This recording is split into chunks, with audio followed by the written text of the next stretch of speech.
Está no ar o episódio número 59 do As Suas Marcas Podcast. Eu tenho uma coisa para falar na abertura deste programa, antes de dar bom dia, boa tarde ou boa noite para Guilherme Curtis, que nos observa ansioso, louco para falar sobre temas importantes do mundo do atletismo, que eu escutei um podcast esse final de semana que eu não conhecia, até indiquei para o Curtis ontem, o Jararacas Podcast, do Rômulo Mendonça, e o outro cara, eu me esqueci completamente o nome dele, mas eu gosto muito dele. E é o comentarista de basquete que era da ESPN, agora é da Amazon Prime. E eu fiquei embasbacado com a quantidade de bobagem que eles falam junto ao que eles falam sobre basquete. Estou pensando em começar a correr um pouco mais de riscos neste programa. Bom dia, boa tarde, boa noite, Guilherme. Como estamos? Como está nesta terça-feira meio nublada, mas de muita umidade em Porto Alegre? Isso aí, bom dia, boa tarde, boa noite. Estamos aqui como prometido nesta terça-feira, aqui em Passo Fundo, Rio Grande do Sul, também nublado, um pouquinho calor, mas o clima começando a ficar bom para treinar. A gente tem esse período aí até o inverno que fica bem bacana de treinar depois do inverno, daí realmente é sofrido. Mas o calor aí já dando uma trégua, né, daqueles calorão de 30 graus, 35. Até domingo a gente foi fazer o longo meio tarde e mesmo assim já estava uma temperatura amena aqui. Então essa época aí, aproveitar, né, e vamos treinar, que é o que precisamos sempre estar fazendo. Depois nós podemos ler os comentários do último episódio, no meio, né, que o Paulinho falou que a gente tem que surpreender os nossos ouvintes. Então eu só estou lembrando ele para nós fazermos isso. A gente pode fazer até talvez no começo aí, se tu quiser. Diz aí o que tu aí, prefere. podemos. Vamos abrindo aqui, vai. Tu tá com o do YouTube aberto aí? Eu vou abrindo o Spotify, não sei se teve algum, mas eu posso dar uma olhadinha para a gente valorizar a nossa querida audiência que cresce a cada programa. E tem muito, olha, tem bastante comentário no YouTube. Gostei. A galera comentou mesmo. Olha só, e muito comentário também no Spotify. O que está acontecendo? Estamos ficando famosos, Guilherme Curtis. Estamos ficando famosos. No YouTube. Então, deixa eu ler aqui rapidinho. E o Paulinho deu do Spotify. No YouTube nós tivemos nosso ouvinte fiel, Jesus Maciel, com seus emojis. Ele fez 2 comentários aqui com seus emojis tradicionais. O Fernando Reis, 451, comentou: excelente episódio, parabéns. O áudio desse ficou excelente, palminhas. A Mariana Fritz mandou um coração, que aqui no meu computador está verde. Talvez seja Exato, pelo... a gente pediu um coração verde para quem escutasse até o final, lembra? Exato, o Jesus Maciel também mandou o coração verde aqui, ó, e com risadas. Exatamente. Então, coração verde. Nós tivemos o comentário do Alexandre Cruz, 13. Essa é pro Paulinho, hein, Paulinho? Não sei por que ele comentou isso, mas eu vou ler para ti. É verdade que a Olímpicos trará o Mofará para a Maratona de Porto Alegre? Não estou sabendo. Não estou sabendo desta notícia. Não estou sabendo. Se souber alguma coisa, Alexandre, manda para nós aí, mas não estou sabendo dessa notícia aí. E o Jorge Ferrari Freitas, que também sempre está nos ouvindo, escreveu: eita, bom dia! Tem uma coisa que vai impor um limite na comilança nos States. E aí uns cifrões, né, que ele se refere aos dólares. Essa coisa de parar de correr aos 40 anos, bobagem. É bom quando os ouvintes eles dão sua opinião sincera, criticam. Eu mantenho minha opinião, tá, Jorge? Eu pretendo aos 40 me aposentar das corridas, mas não sei, né? Eu tava pensando esse dia, eu falei, não, assim, uma corridinha ou outra eu vou dar, né? Aquela corridinha assim, porque também, né? Vai que eu pese 128 quilos. Aí a gente vai ter que, né, dar uma corridinha aqui, uma corridinha ali. Mas pretendo fazer outros esportes, né? Dar uma pedalada. Gosto muito de esporte com raquete, de ver. Talvez eu me aventure neste mundo também. Golfe, laço, vaquejada, gineteada. Vamos nos aventurar aí neste mundo esportivo. E também escalada, corrida de trilhas e montanhas. Resumindo, Guilherme Curtis quer virar um aventureiro. Ai, tá louco. Então, o Jorge aí não gostou da minha opinião, né? Mas é isso aí, Jorge, siga comentando. Né, é um plano, mas né, tudo pode ser, tudo é maleável nesta vida, pode ser que eu até os 40 ali eu mude de opinião. E seguindo aqui, acho que o Kurtz já está pensando em virar um aventureiro e a gente vai ler aqui os comentários do Instagram, não, que no Instagram a gente é meio inativo naquela rede social. Precisamos melhorar isso. Até alguém se quiser aí ser nosso social media aí, fica à vontade de entrar em contato. O pagamento é muito carinho que nós tendemos com vocês. E aqui no Spotify nós tivemos a Jude Paula respondeu com coração verde e risos. O Léo respondeu com, cara, eu não vou conseguir ler, mas eu acho que são mais ou menos 150 corações verdes, então alguém também escutou. A Laura Friedrich respondeu com 2 corações verdes e palmas, muito bom. E a Fernanda Bernardes com 1 coração verde e a Gabi Villanova também com 3 corações verdes. Então, olha, eu vou te falar um negócio, nós estamos, esse negócio de pedir coisas no final do episódio, eu acho que vai funcionar muito bem. Mas, além disso, eu acho que a gente tem que começar a pedir dinheiro, talvez, no final do episódio. Pix. Passar o Pix. Mas aí, agora que nós já lemos os comentários, nós já falamos sobre, já fizemos aqui, já carinhamos a nossa audiência, vamos falar um pouquinho do que a gente se propõe aqui nesse podcast, que é falar um pouco sobre atletismo, um pouco sobre corrida de rua e um pouco também sobre o Esporte Clube Internacional, que tá tenebroso, né? Bom, isso aí a gente deixa para outro momento, mas vamos falar sobre atletismo, não sei por onde tu quer começar. Vamos começar por domingo, que nós tivemos uma das estrelas aí do circuito mundial, Paulinho Stone, correndo uma meia maratona. Nós temos que saber aí como foi esta meia preparação para a maratona de Boston. Eu já sei, né? Mas eu vou fingir surpresa aqui. Caramba, sério? Então conte para nós aí, Paulinho, os ouvintes que mais assíduos sabem, né, que tu está se preparando para maratona de Boston e esta meia fazia parte aí da preparação. Então nos descreva onde foi, como estava lá o clima, percurso, sensações e se te agradou, né, o resultado final, se fez parte aí do que você estava esperando para esta prova. Então, eu acho que algumas coisas são bem importantes de serem ressaltadas, assim, que foi uma experiência relativamente nova para mim, correr uma meia maratona na preparação para uma maratona. Eu fiz isso na preparação de Valência, mas foi uma prova que foi totalmente... não foi uma prova rápida, não foi uma prova... Foi uma prova que foi muito sofrida, que tu estava na prova também, foi em Bento Gonçalves, sobe e desce, e eu corri aquela meia maratona exatamente no mesmo ritmo que depois eu corri a maratona. Então, não dá para ter uma noção muito, muito grande, porque a prova era muito pesada, de fato.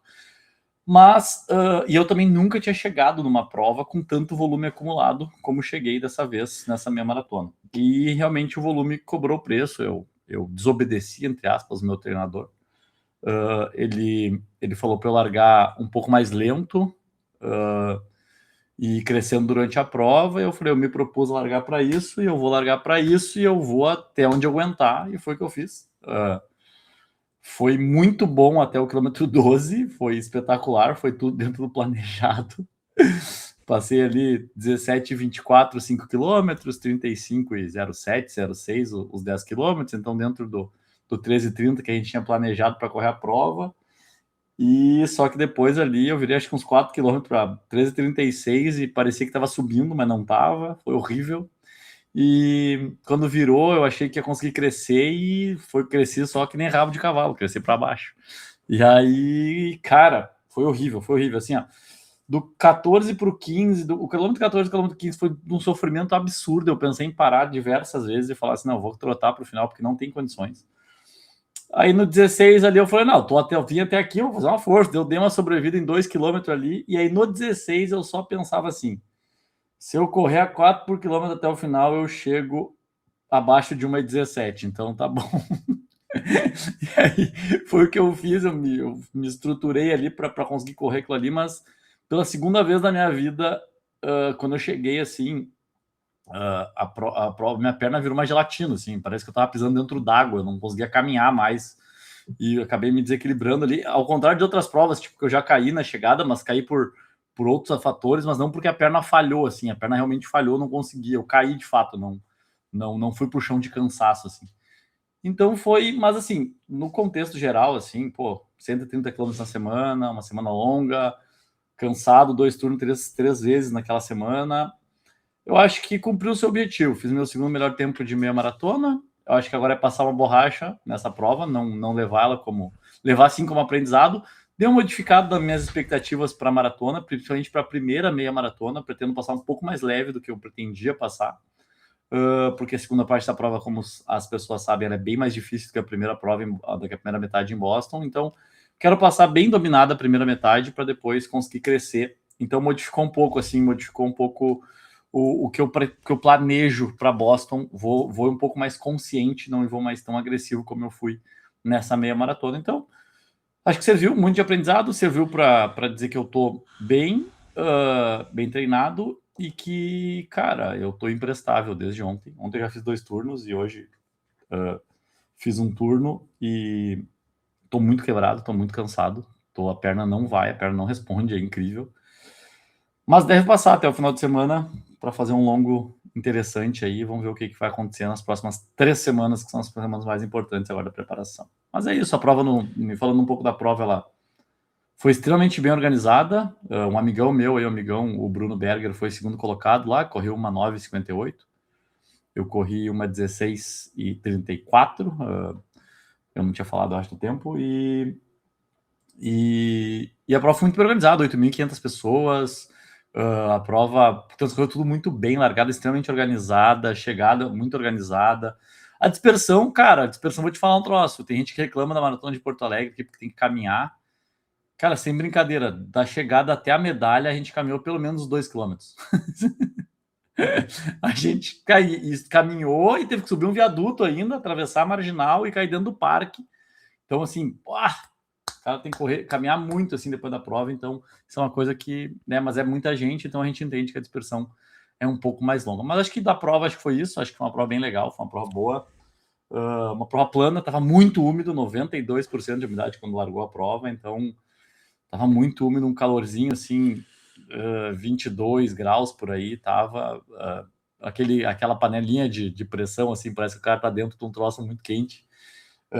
Mas é isso, eu não gosto de dar desculpa de clima, não gosto de dar desculpa de treino, eu acho que fiz o que eu tinha que fazer, a força que eu tinha que fazer eu fiz. E é isso.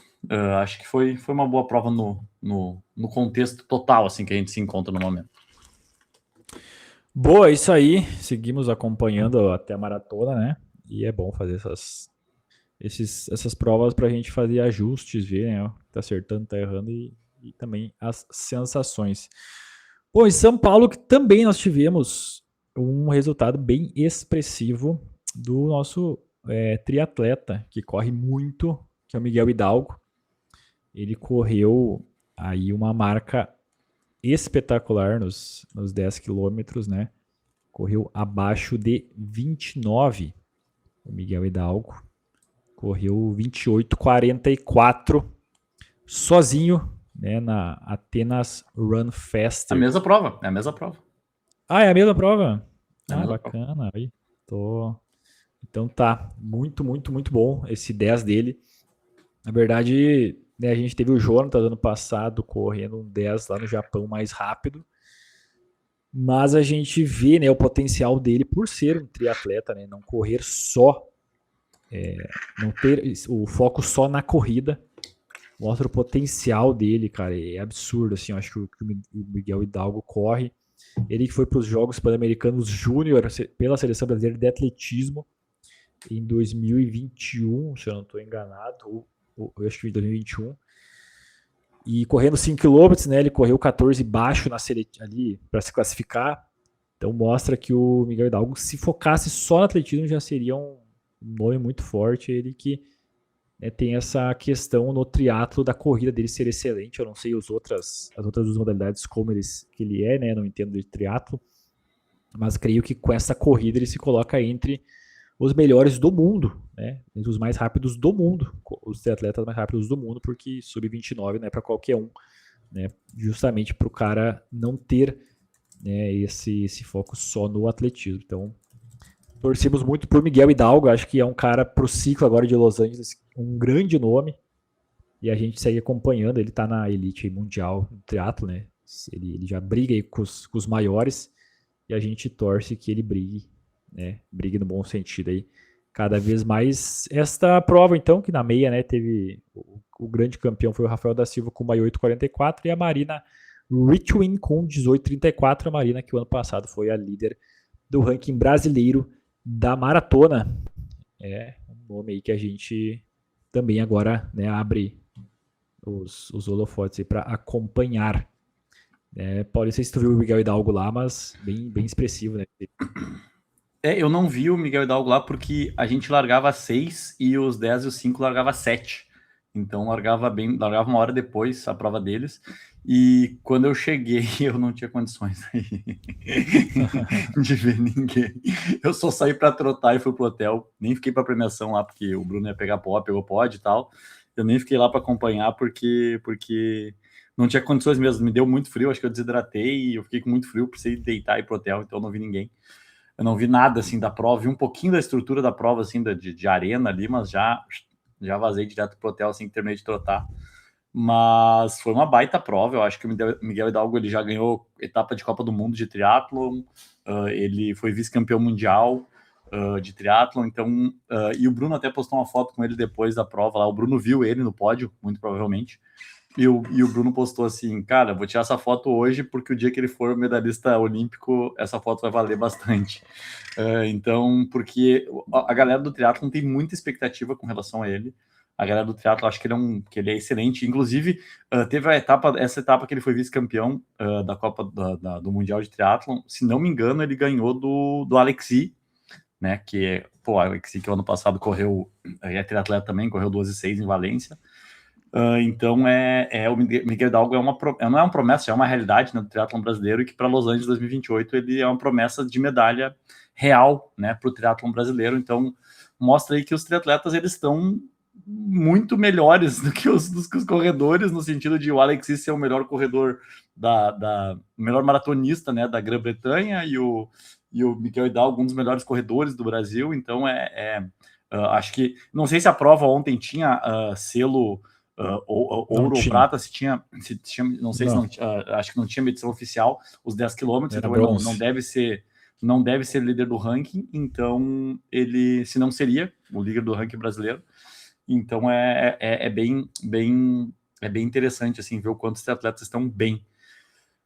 E sobre a Marina Richwin, não vi ela também na prova, não cruzei com ela em nenhum momento, ela chegou um pouquinho atrás de mim, então eu não vi nem na largada. Para mim a largada foi bem difícil ali, a hora da largada foi complicado de entrar, e eu me atrasei porque fui no banheiro e cheguei em cima da hora para largada, e aí não vi a Marina, mas assim, 1,18, não sei a condição de prova. O Bruno mesmo me falou que estava muito difícil a segunda metade da prova, que ele administrou ali a segunda colocação dele, porque não dá para fazer força. Então não fui só eu que senti esse peso, né, na segunda metade da prova. Não sei como é que a Marina se sentiu, mas pelo 2,36 dela em Valência, 1,18 é ritmo de maratona para ela. Não sei se ela correu só para ganhar a prova, né? Ela chegou 1 minuto na frente da segunda colocada, mas é uma atleta que a gente sempre está de olho, sempre cuidando das marcas, dos resultados dela, depois dela ser líder do ranking nacional de maratonistas. Né? Isso aí, falando em maratona, também domingo agora nós tivemos... tu tá bom nisso, hein? Uma maratona de Barcelona, que não é uma major, não tá entre as grandes maratonas do mundo, mas protagonizou aí uma grande marca, uma marca muito expressiva, que depois eu quero ver com o Paulinho se ele acha que esta marca é pura, porque a outra que nós tivemos, a gente sempre duvidou, né, com todo respeito, mas duvidamos e estávamos certos. E agora, né, a gente teve a etíope Faustin Tesfaye vencendo com 2:10 2:51, uma marca numa maratona que é absurdo, né? É a segunda melhor marca da história. Para mim é a melhor marca da história, né? Porque a primeira está dopada. Né? Na verdade, não na marca que ela correu 2:09, ela não estava dopada em tese, mas depois foi, né? O teste foi realizado depois, e aí hoje ela está suspensa. E infelizmente essa questão do doping tem isso, né? Se é detectado depois, ela não anula aquela marca anterior, né? Porque ela caiu meses depois dela ter corrido. Então não foi suspensa essa marca de 2:09, que é o recorde mundial atual, mas fica na dúvida, né, se realmente esse 2:09 ela estava limpa, mas agora 2:10:51, essa etíope que estreou na maratona, isso é mais assustador ainda, né? Foi a estreia mais rápida da história, obviamente, segunda melhor marca de todos os tempos. E essa atleta, que não é uma desconhecida, né? Porque às vezes surge muitos africanos que a gente não faz ideia quem seja. Ela já tem, né, seus 28 anos. E só para falar um pouquinho do currículo dela, para quem não conhece, né, para ver que, assim, talvez ela tenha, né, uma bagagem para realmente correr isso. É óbvio que é uma marca muito expressiva. Depois até eu vou fazer uma comparação com o ranking sul-americano dos homens, para os ouvintes terem uma ideia. Mas ela foi sétima, tá, na última Olimpíada nos 10 mil metros. Ela correu 30:46. Ela foi oitava o ano passado no Mundial de Tóquio, nos 10 mil metros também, correu 31:21. E ela tem marcas bem expressivas na pista, tá? Ela tem 14:28 nos 5 mil metros, ela tem 29:47 nos 10 mil metros, marcas de 2024. E na rua ela tem 29:42 o ano passado. Tá? A meia maratona dela é 1:13:21. E agora ela correu essas 2:10:51, recorde etíope, segunda melhor marca de todos os tempos. Ela deu uma entrevista no pós-prova que não ficou muito feliz, ela esperava atacar o recorde mundial, né? Ela falou, hoje foi fantástico, mas eu esperava um pouco mais, mas foi bom. E ela que estava para ritmo de recorde mundial até o finalzinho e acabou sentindo depois, né, o ritmo no final. Ela passou muito forte o 10:31:05 e aí com dois homens pacemakers, né, dois homens puxando ela, correu esse 31:05 e acabou o resultado final sendo 2:10:51. Ela que abriu apenas 8 minutos da segunda colocada. Então, assim, a segunda colocada, uma keniana, né, a Joan Kepkosgei Kiplimo, correu 2:18:42. Então mostra o quão, né, absurdo é correr 2:10:51. E aí, fazendo um paralelo rapidinho, antes do Paulinho falar, para a gente entender o quão forte é essa marca, eu peguei o ranking sul-americano, tá? Nem é o brasileiro, o ranking sul-americano do ano passado dos maratonistas. E a gente teve só 2 atletas da América do Sul correndo mais forte que essa marca ano passado, 2 chilenos, que é o primeiro Hugo Catrileo correndo 2:08:50 e o Carlos Dias 2:09:42, tá? O terceiro melhor atleta homem da América do Sul ano passado já correu 2:12:26, que é um peruano. Então, se ela tivesse esse ranking, ela seria a terceira melhor atleta entre os homens da América do Sul. E dos brasileiros, o melhor ano passado foi o Jonatas de Oliveira, que correu 2:12:45 em Porto Alegre, na prova da New Balance. E aí a gente pega depois, né, o Paulo Paula 2:13 e o terceiro brasileiro já correu 2:15, que é o Ederson Vilela, em Curitiba. Isso mostra realmente assim que é um resultado fora do comum, porque é melhor que muito homem, e não é muito homem amador, é muito homem que vive disso, cara. Né? Muito homem que foca em correr maratona, que tá buscando índice para mundial, para Olimpíada, e ela correu a marca mais forte. Né? Em outros tempos seria índice olímpico no masculino, agora o índice olímpico está mais forte no masculino, deve estar em torno aí, para Los Angeles, acredito que vai ser 2:08, ou até um índice mais forte, mas realmente assim, é de outro mundo uma marca dessa. E paira as dúvidas, né? Embora tenha uma base boa na pista, paira as dúvidas também sobre, né, se é uma atleta que está limpa ou não, tendo em vista o histórico dos africanos, principalmente dos quenianos, né? Os etíopes até não estão caindo tanto, mas mesmo assim a gente fica um pouquinho com o pé atrás, porque esse 2:09 já, né, gera essa desconfiança, e agora 2:10 também torcemos, óbvio, sempre. A gente é um torcedor nato aí de atletas que os atletas não caiam no doping, que sejam resultados íntegros. É ruim para a imagem do atletismo, né? O público em geral olha, putz, olha aí, correu 12:10, mas tá dopado. Isso aí é ruim para isso, mas a gente torce que realmente esteja limpo e que corra outras maratonas ainda mais fortes, né? Para elevar o nível aí de todo o esporte como um todo. Eu se fosse, não sei se tu segue, não sei se tu sabe quem é o Rodrigo Góes, que é aquele Instagrammer que fala do suco e fala da ele avalia, né, os perfis pessoais Fake perfis pessoais e vai falando. Eu usaria exatamente essa expressão nesse momento. A minha expressão seria fake Neri! Bate o martelo. Não tem como. E não tem como, principalmente pelas marcas dela nos 10 e nos 5. Ela tem boas marcas, mas não tem como. Tipo assim, uma pessoa com 30 abaixo, 29 alto, que é o caso dela, tem como correr uma maratona para 2:10. Tipo assim, isso é uma pessoa que teria que passar ali, tipo assim, teria que correr um 10 km para 28:30, 28:40, sei lá, 28:20. É muita diferença, porque pensando que ela já estava no seu limite físico, né, para competir nas Olimpíadas, para competir no Campeonato Mundial nas provas mais curtas,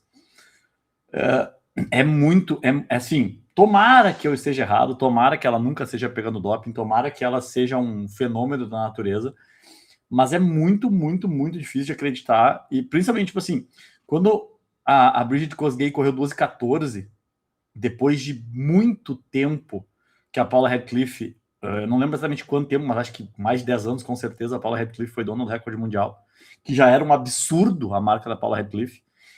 E aí Brigid Kosgei correu 12:14, e aquilo aí já foi um negócio assim, cara, vamos bater daqui a 50 anos. E hoje já tem acho que 4 ou 5 mulheres que correram abaixo de 12:14, sendo uma 12:09 e uma 12:10. Acho que uma 12:11. Então, assim, é assustador. Eu acho que não reflete o que elas têm feito na pista, o que elas têm feito na rua, nas provas mais curtas, porque nos homens, por exemplo, tu vê uma certa progressão, né, correta, entre aspas, entre provas curtas e provas longas, e é um abismo de uma prova longa que ela fez para uma prova curta, a não ser que daqui a 20 anos tenha um estudo que comprove que mulheres podem correr mais rápido com maiores distâncias mais longas, sem ter essa quebra que geralmente os homens têm. Mas eu acho muito, muito, muito difícil de acreditar nesse recorde mundial aí. Acho difícil, mas tomara que eu esteja errado, tomara que seja verdade, tomara que seja um recorde limpo. Quem a gente falou, a gente é fã de esporte, a gente torce pelo esporte, a gente torce pelo crescimento do esporte, e o doping sempre é uma marca negativa, né? Então, tomara que seja, mas eu não acredito. Acho que vamos esperar mais alguns anos para ter certeza de que ela estava limpa. E só para falar um pouco da maratona de Barcelona em si, eu não sei se tu sabia, né, que nós temos 2 brasileiros, um brasileiro e uma brasileira, que já foram vencedores da maratona de Barcelona.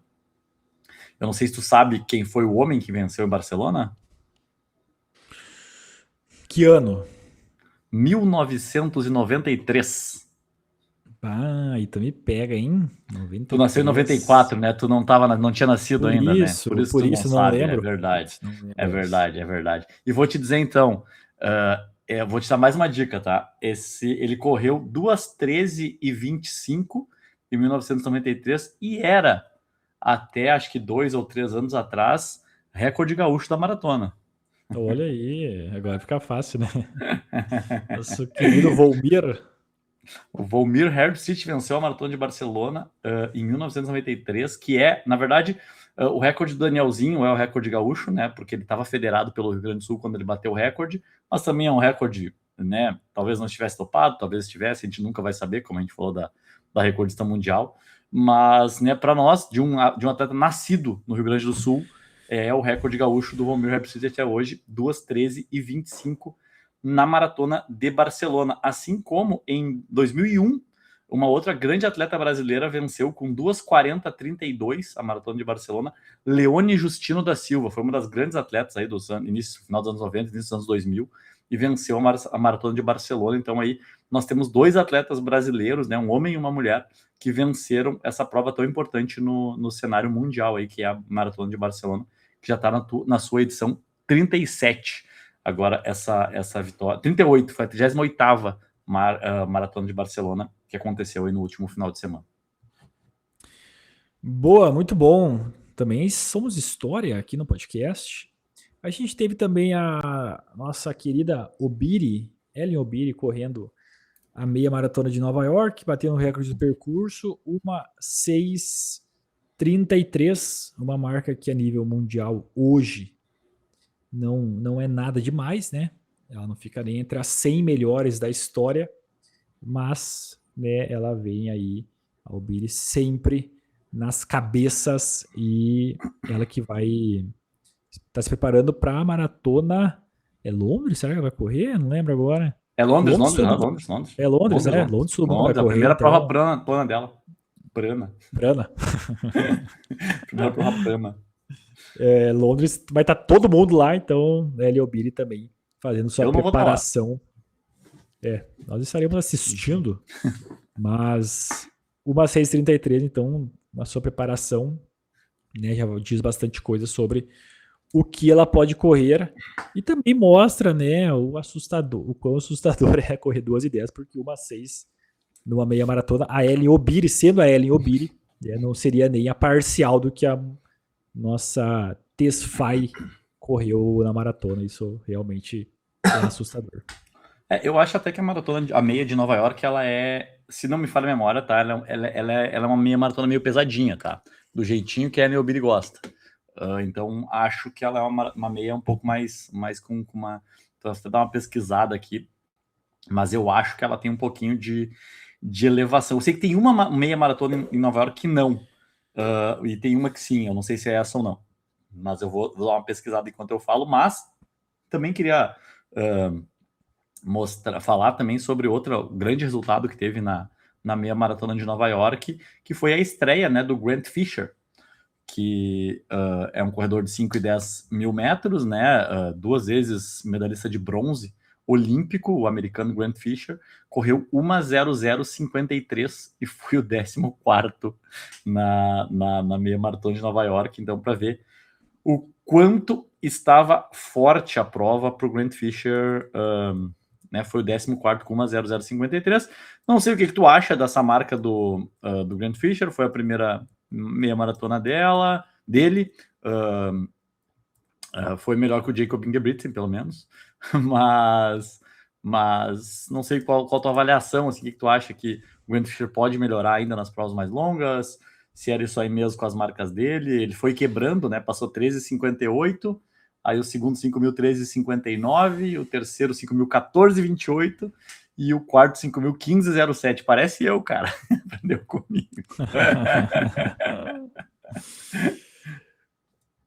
Cara, é estreia, né? Eu acho que, de novo, né, sendo repetitivo aqui, chato, acho que o que o Paulinho falou de duvidar desse resultado, cara, a mulher estreou na maratona correndo 2:10, né, e estreia é sempre muito difícil. O Grant Fisher, com esse resultado, mostra que é um ser humano normal, né, talvez mostra que é um ser humano que está limpo mesmo, né, para correr essa marca. Uma marca que, claro, hoje não é tão expressiva, há pouco tempo atrás seria uma marca, né, bacana e tal. Mas é um cara que até pouco tempo atrás, agora essa temporada, né, tava correndo provas mais curtas, tava correndo indoor há pouquíssimo tempo atrás, né? Ele correu 24 de janeiro, 2.000 metros indoor, então, né, 2.000 para 4:49, que teria sido o recorde mundial se o outro atleta não tivesse batido. Para uma meia maratona, a gente sabe, né, o quão diferente é. Isso em menos de 2 meses. É difícil, então, fazer uma preparação específica. Né? Acho que para o Grant Fisher realmente foi mais um teste do que, assim, ver, tenho condições, né, de pensar em migrar para uma meia, para uma maratona, ou não, vou continuar as provas mais curtas. Ele que é um cara já muito consagrado, né, medalhista olímpico, 2 vezes medalhista olímpico, agora em Paris ele medalhou, foi bronze nos 5.000 metros e nos 10.000 metros. Enfim, acho que é mais ele mesmo, né, se testando, vendo se vai seguir esse caminho de migrar, se não vai. É tudo, né, a gente não sabe o que está se passando com o atleta, como foi a preparação dele. Mas claro, né, a gente esperava um pouquinho mais pelas marcas dele. É um cara que tem, num 10 mil metros, 26,33. Realmente, né, a gente espera que vá correr abaixo de 1 hora. Mas nada, eu acho que, assim, de... Enfim, às vezes não tá no dia bom, a gente, o Paulinho acabou de falar, ele foi quebrando, né? Sai com uma perspectiva de um ritmo e não dá certo, para a próxima reajustar, ver o que treinou certo, treinou errado. Mas não acho que é o fim do mundo, não. Acho que mostra realmente, assim, que é um atleta normal, gente como a gente, né? Que não é um super-humano, assim. E Eu não sou que nem foi, filho dele, não, viu? foi quebrando aos pouquinhos e não é uma máquina, né? Como alguns africanos hoje, os africanos aí tão suspensos, né? E tantos dopados. Então, mostra aí que o Grant Fisher... Torço por ele, cara. Torço por ele. Gosto do Grant Fisher. Cara, parece ser bem tranquilão, bem simpático. Torcemos que se ele correr uma outra meia maratona que melhore, provavelmente vai melhorar, né? Com uma 0053. Deve melhorar aí se correr uma outra, mas não sabemos também o que ele vai fazer. Eu acho que esse ano é um ano que a gente vai estar vendo muito, tá? Esses atletas fazendo provas diferentes, porque é um ano que, em tese, né? No nosso calendário aqui da World Athletics, é um ano morto. Né? A gente não tem campeonato mundial, vai ter uma espécie do campeonato mundial, que é aquele Ultimate Championship. Não sabemos direito como que vai funcionar, mas é um mais seleto, assim, né? Poucos atletas participando. Acho que vai ser um ano de que atletas, às vezes, bons nem vão estar competindo muito. O Ingebrigtsen é um cara que já, putz, na lesão ele já vou operar agora porque, né, tem 2 anos para a Olimpíada, ano que vem tem Mundial. Realmente, assim, vejo que talvez seja o ano que os atletas vão estar tendo outras experiências. E o Grant Fisher já mostrou que, né, correu uma meia do nada, né, meio que do nada para nós, estava correndo um 2.000 no começo do ano. Então é interessante a gente acompanhar o que essa temporada aí vai reservar para muitos atletas que talvez vão estar fazendo uns testes diferentes, entrando em outras provas que nos surpreendam. Pois é, eu acredito que eu tava falando no microfone pro lado da cuia, mas também tudo bem, tá tudo normal aqui. eu acredito que esse é um ano que a gente falou, não, é um ano meio perdido, é um ano meio, entre aspas, né, meio perdido para essa galera, tanto que a gente vê quantas mulheres estão engravidando, né, nesse ano, né, quantos atletas profissionais estão engravidando nesse ano para poder, né, entre aspas, estar competitivas no próximo ano já, que ainda estamos longe da Olimpíada, estamos, né, longe do maior objetivo desse ciclo, né, desse período de treinamento, então fazendo cirurgia, parando, tá todo mundo organizando a vida esse ano para o ano que vem, sim, ser um ano um pouco mais intenso, que é o ano daí pré-olímpico, é o ano que tudo decide, tem os trials, tem várias outras provas importantes. E aí, só para finalizar o que eu tinha colocado ali no comecinho, sobre a altimetria, né, da meia maratona de Nova York, eu perguntei para o chat GPT, tá? Porque foi o mais rápido aqui para eu observar. E ele disse que ela tem um ganho de elevação de 96 metros positivo. Ela não é uma prova estilo Chicago, mas está longe de ser brutal tipo Boston. É ondulada com alguns pontos-chave de subida. Aí ele dá uma descrevida aqui em tudo, mas eu não estou a fim de ver. Diz que não é uma prova muito ok para recordes pessoais, então realmente é uma prova um pouco mais dura que o normal. E aí, para finalizar sobre o Grant Fisher, a passagem dele até o 10 mil, né? A ideia, pela passagem dele até o 10 quilômetros, a ideia dele era correr um 58 alto, um 59 baixo. Então, foi realmente uma quebra interessante, né? Desse ponto de vista, assim. Então, ele deve ter saído para arriscar o sub 59 e acabou quase conseguindo um sub 1 e 1. Então, acho que tem muito o que aprender ainda, tem muito que treinar ainda, tem muito que de repente pegar uma prova mais rápida, uma prova com pacers. Então, acho que tem muita coisa que pode ser modificada ainda para o Grant Fisher e ver se ele vai seguir nessa vida, se vai querer correr maratona, se vai, né? Vamos ver o que a reserva aí, os próximos passos do Grant Fisher, mas eu achei interessante a participação dele nessa meia maratona. E outra coisinha que a gente não falou ainda, falando só para antes de tu falar qualquer coisa, que aquele rapaz que salta, aquele rapaz da Suécia, que salta, bateu mais um recorde mundial, né? Então, eu não sei se tu quer falar, eu tô cansado já, na real, porque as 15 melhores marcas da história são dele. Então, eu não sei mais o que falar sobre Armand Mundo Duplantis, que bateu mais um recorde mundial aí na semana passada. Então, ninguém mais aguenta esse cara batendo recorde mundial. Mentira, a gente gosta sempre. Tem aquele salte 6,50 se der, mas é um fenômeno, é um absurdo. A gente já falou diversas vezes dele aqui. Se o quiser falar, fala. Se não quiser, a gente fala quando ele bater o próximo recorde mundial. 6,31, né? Ele acabou de saltar. Quem não aguenta mais, na verdade, é a Puma, né? A Puma diz que não aguenta mais, porque provavelmente deve dar bônus para ele quando ele bate os recordes mundiais. Então, diz que a Puma tá assim, Duplantis, por favor, cara, já deu, já fez a tua, tá bom, né? Então, o Duplantis que ele, na camisa ele leva a Puma e Red Bull, então provavelmente essas duas marcas aí devem estar, né, um pouquinho chateadas por estar pagando todos esses bônus aí que ele ganha a cada recorde mundial, porque o salto com vara, talvez, e olha, tá tentando pensar em outra prova, mas eu acho que o salto com vara, o salto em altura também, né? E o salto com vara são as duas provas que realmente pode ter um controle, né, dos recordes mundiais de bater minimamente a cada tentativa. Porque se for pensar na pista, não tem como o Bolt correr 9,58 e depois correr 9,57. Assim como na maratona também é muito difícil o cara correr 2,0031 e depois correr 2,0030 e 2,0029. Mas o salto com vara e o salto em alturas, como, né, bota o sarrafo na altura determinada, são as duas provas que conseguem bater de centímetro a centímetro infinitas vezes, como a lenda Helena Zimbayeva fazia, né? E agora o Duplantis fazendo a mesma coisa. É um cara que, assim, hoje, até o amigo do Paulinho, o grego Karalis, esses dias saltou muito bem, né? Foi, acho que a segunda melhor marca da história, mas Duplantis ainda está muito à frente, não sabemos até onde pode chegar, né, essa superioridade do Duplantis. Ele, acho que enquanto ele tiver saltando, ele vai ser absoluto, né? É surreal, é bizarro o quanto ele é superior aos seus adversários. O Karalis saltou, para ter uma ideia, né? O Karalis saltou 6,17 agora no dia 28 de fevereiro.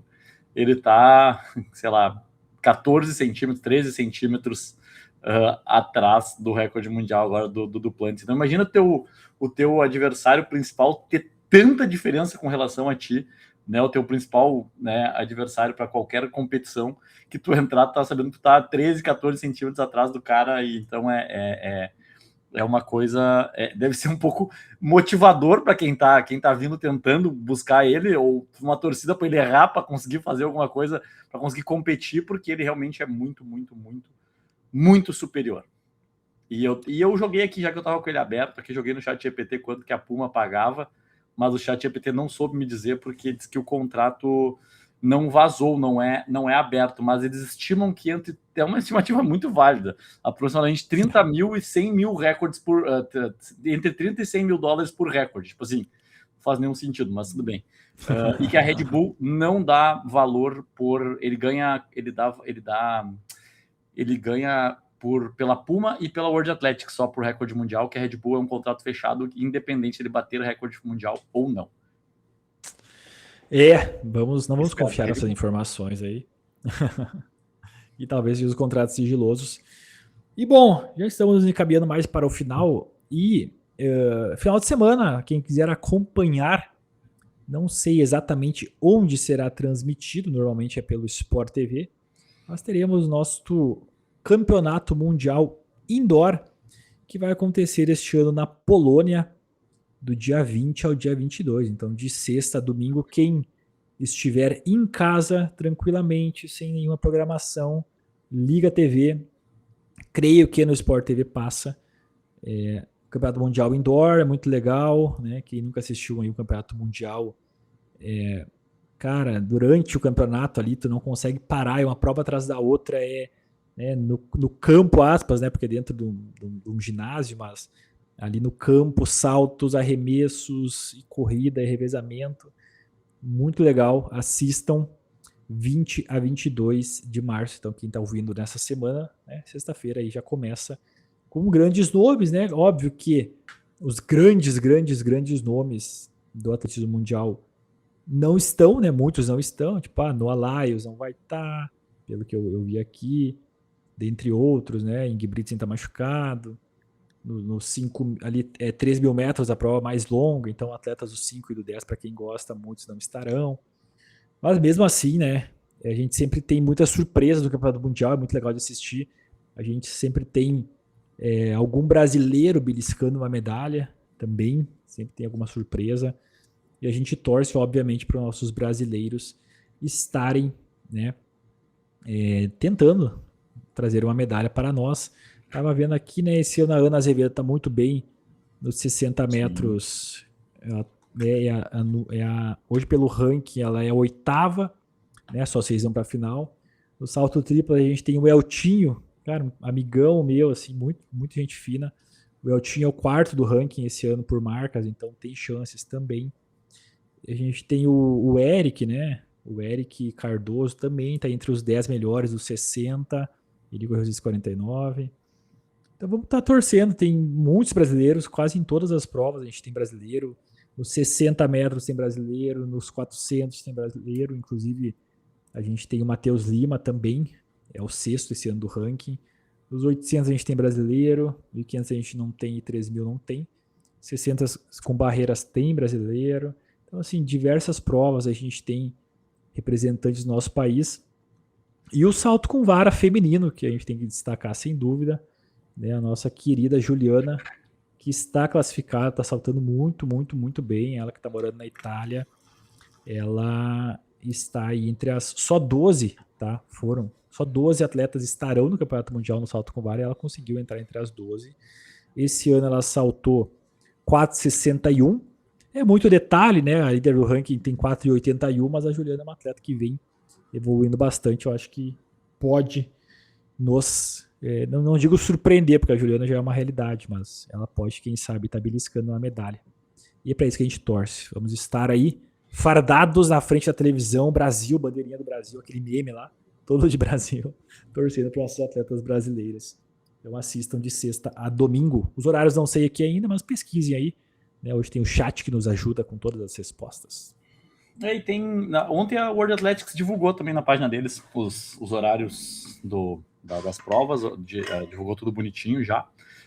Eu queria deixar também, ainda tem um tempinho para falar umas bobagens aqui, mas eu queria destacar 2 resultados interessantes que aconteceram essa semana também, que é o sul-africano, o Tshepo Malungani, que correu uma 46,62 no 800 metros.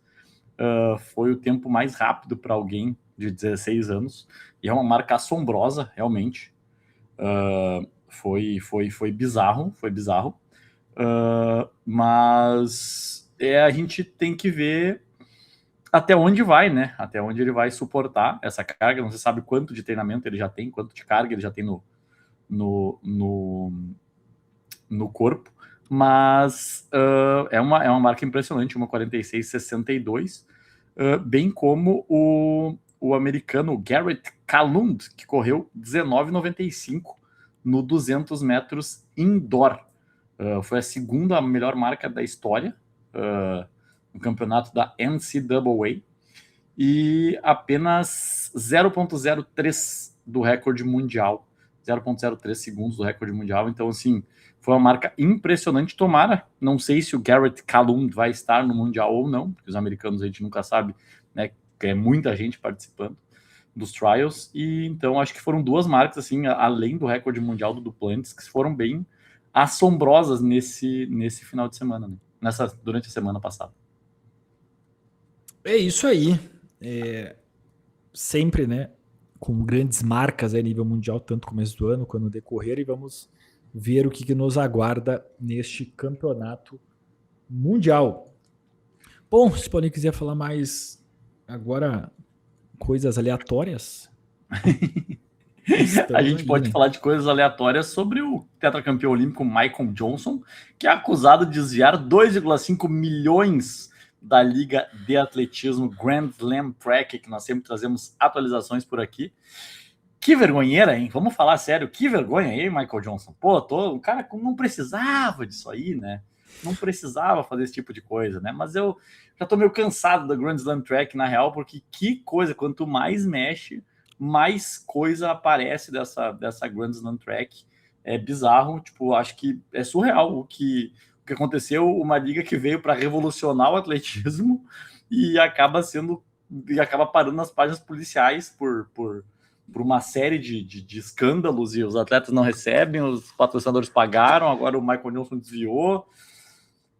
Não é fácil, não é barbada. Mexer com o atletismo não é muito barbada, mas no meio de tantas notícias assombrosas, né, uma boa notícia, e essa é uma piada interna que pouca gente vai entender, mas no meio de más notícias aí, a gente tem que parabenizar, né, o Luiz Maurício por mais um título, né, o Luiz Maurício que conquistou o Oscar de melhor ator agora no último final de semana.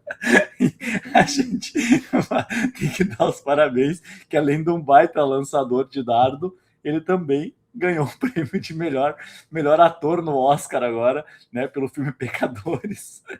Essa piada é para pouca gente, mas eu achei genial quando eu vi lá no perfil do Atletas News o parabéns pro Luiz Maurício por ter vencido o Oscar, e ele comentou, deu risada ali embaixo também, então tá tudo certo. Acho que ele entendeu a brincadeira da galera e acho que foi uma coisa bem interessante aí do Luiz Maurício vencer o Oscar. Eu acho que, cara, esses ex-atletas que foram fantásticos, normalmente, depois que eles se aposentam, eles fazem alguma coisa para perder a admiração, né? É impressionante, né?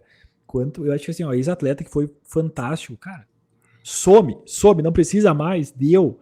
Que daí ninguém vai conhecer a vida do cara. Normalmente fala, né, ó, o problema de conhecer teu ídolo às vezes, é que realmente tu vai conhecer o cara, né? Tu vai ver ali as faras e tal, e às vezes vai perder a admiração. Então o Michael Johnson, né, tá com essa questão agora.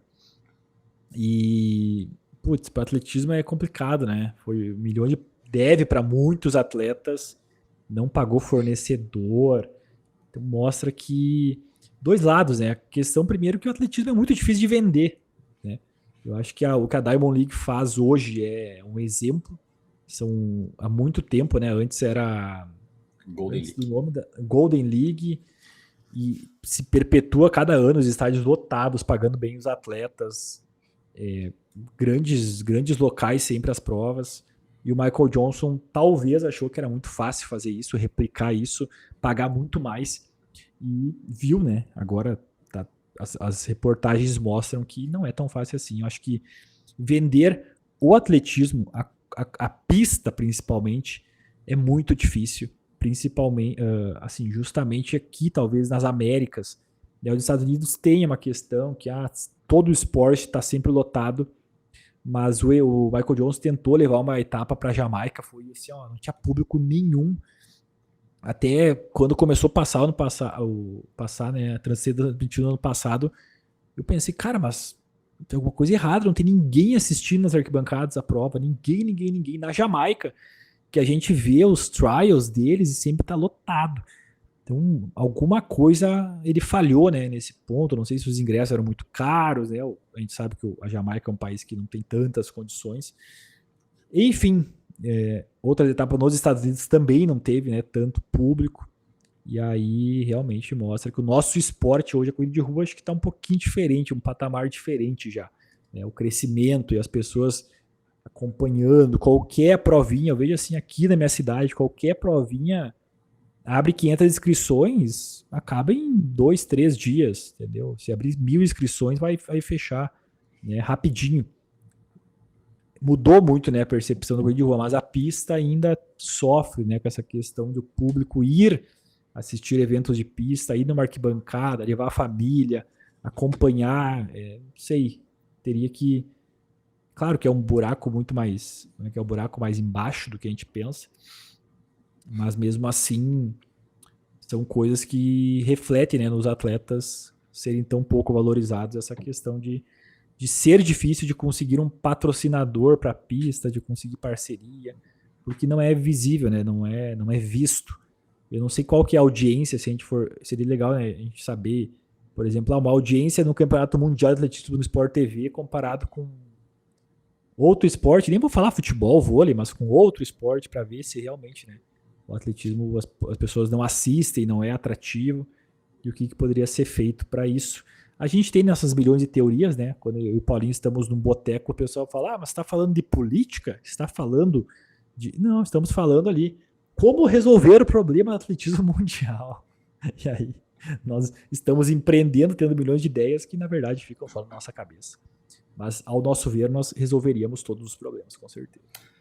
Votem na gente, tá? Quando a gente se candidatar para presidente e vice da CBAT, vocês votem na gente, por favor. Nós vamos resolver todos os problemas do atletismo brasileiro. Que bucha! Cara, eu acho que eu tava pensando, enquanto tu tava falando, eu tava aqui pensando formas de revolucionar o atletismo brasileiro, como sempre a gente faz.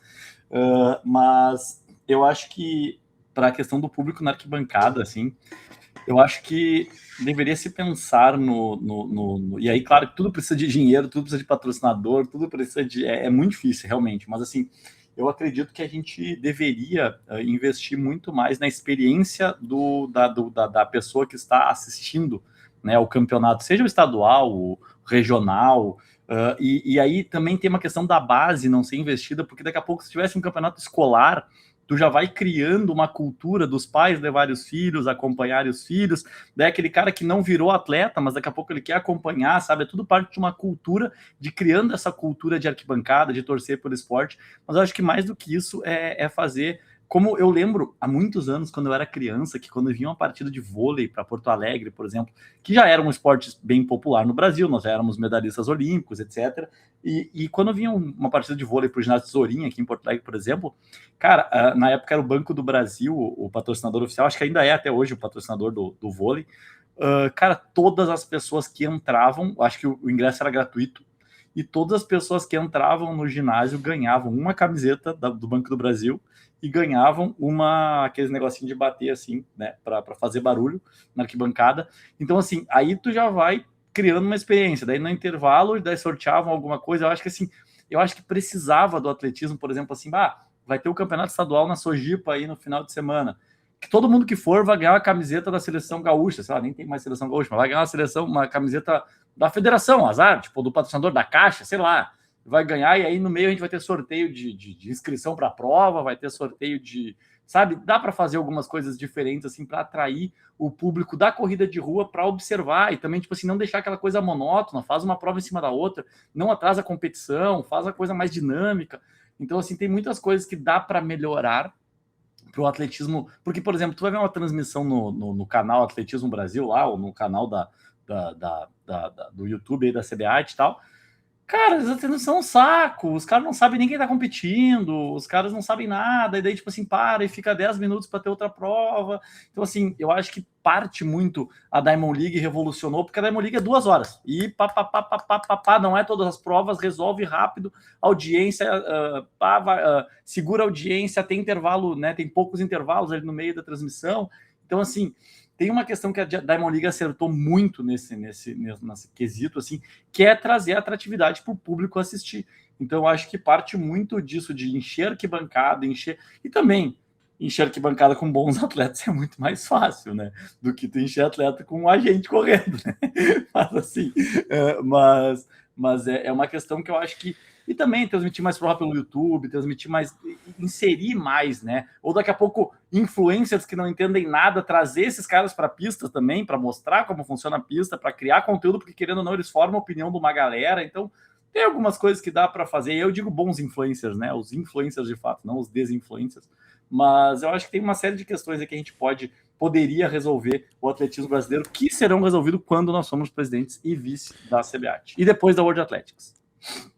Exatamente, eu vejo muito assim que esses eventos, essas competições, elas têm que se transformar em eventos. Então, cara, tem que contratar um cara que talvez não entenda nada de esporte, mas que ele entende de entretenimento. E trazendo esse entretenimento para a pista, por quê? Porque às vezes entre a prova dos 100 metros, que é a prova que todo mundo quer assistir, que lota da arquibancada, sempre, e a outra prova, que é os 5.000 metros, vai ser 15 minutos de completo silêncio ali, não vai ter nada, não vai ter uma atração. Então, cara, tem um animador de torcida mesmo. E, cara, eu vejo, é muito fácil pegar os pais que estão com os filhos, faz uma corridinha de 50 metros ali com as crianças, dá uma camiseta pro campeão, né? Dá uma medalha pras crianças. Na Europa eu sempre falo, cara, na Europa tem um locutor no meio do campo, loucaço, narrando as provas em tempo real, falando as parciais, falando quem que é o atleta X, Y, que tá na prova. E aí o público começa a entender. O ano passado, no Troféu Brasil, eu assisti o 10 mil na arquibancada. E assim, é deprimente, cara. É deprimente. Tu não sabe quem tá dando capote em quem, tu não sabe quem tá. Tu não sabe. Claro, eu entendo. Mas as pessoas que estavam do meu lado na arquibancada, elas não sabem quem tá ganhando a prova. Porque o 10 mil acontece, às vezes o cara correr 29 e um correr 31. Então vai dar uma volta, né?